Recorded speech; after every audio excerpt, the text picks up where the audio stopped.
Congresswoman Lauren Boebert. She's an interesting one.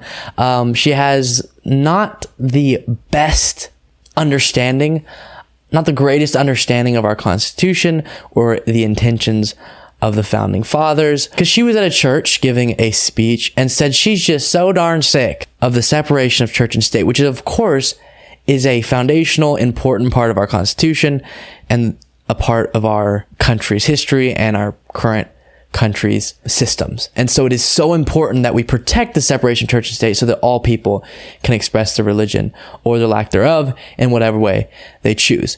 Let's take a look at what she said and then we'll discuss. The reason we had so many overreaching regulations in our nation is because the church complied. The church is supposed to direct the government. The government is not supposed to direct the church. That is not how our founding fathers intended it. And I'm tired of this separation of church and state junk that's not in the Constitution. It was in a stinking letter and it means nothing like what they say it does.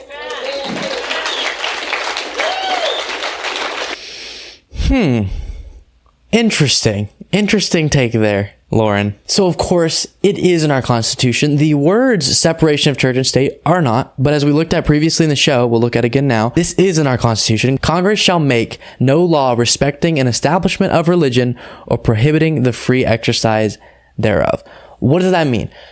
The government cannot give support, favorability, establishment to one particular religion, because then definitionally that would get in the way of people expressing whichever religion they want or none in whatever way they choose, right? Because if the government sets up one or supports one in particular, that is giving that one more power, that one more significance, that one more legitimacy than all the other ones. And in a country that has freedom of religion, that can't be allowed. So what she was talking about, that was just in some letter. Well, when you look back into the writings of the founding fathers and all of the people involved in that time and coming up with these concepts, they explained this concept of separation of church and state. The words aren't in there, but that's the concept. We're shortening down because every single time I make the point of separation of church and state, I don't have to say this entire little blurb. It's not that long, but Congress shall make no, instead, you can just sum it up with a title, separation of church and state, instead of having to read, Congress shall make no law respecting an establishment of religion or prohibiting the free exercise thereof,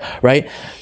Specifically, this comes from the Establishment Clause of the First Amendment. Separation of church and state is a phrase that refers to the Establishment Clause of the First Amendment. The phrase dates back to early days of U.S. history, and Thomas Jefferson referred to the First Amendment as creating a wall of separation between church and state as the third president of the U.S. The term is also often employed in court cases. So she was wrong on both fronts, saying the Constitution doesn't, in a very narrow sense, she was correct that the Constitution doesn't say separation of church and state, but to pretend the Constitution doesn't convey that idea is absolutely absurd.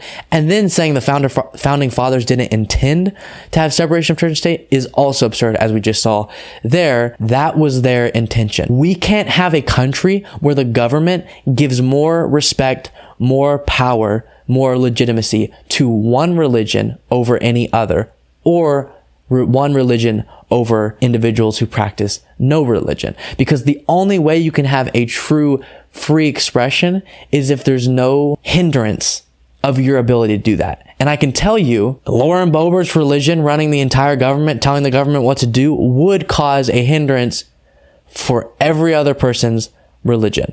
How they don't understand that baffles my mind, and how they feel so comfortable out in the open to say, I'm so sick of this crucial part of the Constitution. I'm so sick of separation of church and state. But no, in the First Amendment, right next to freedom of speech, we talk about freedom of religion. And the only way you maintain freedom of religion is to remove/prevent the government from getting in the way of that freedom that people have. And so a lot of these, specifically Christians in the country right now that are more conservative, right-wing Christians, this is not all Christians, but a particular group of Christians believe, no, my version of Christianity should rule over all of your lives and all of your own religious beliefs.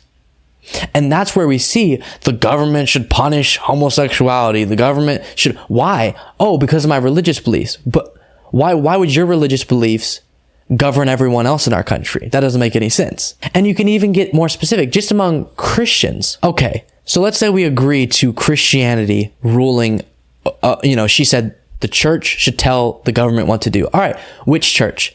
Which version of the church? Because there's like a gazillion little sects of Christianity. Should we give it to the Catholic Church? Should Baptists? Even Baptists disagree with each other significantly. Presbyterians, like, who are we giving it to? Because you're saying the church needs to tell the government what to do. Which church? Because there's tons of divisions just within the one religion that you subscribe to. The one general umbrella term, Christianity. So answer that. And you can answer that. And that is what highlights the importance of having separation of church and state, where the state protects, through their lack of establishing one religion, all people's ability to either practice whatever religion they choose or not to practice any religion at all. How that's hard for her to understand, I really don't comprehend.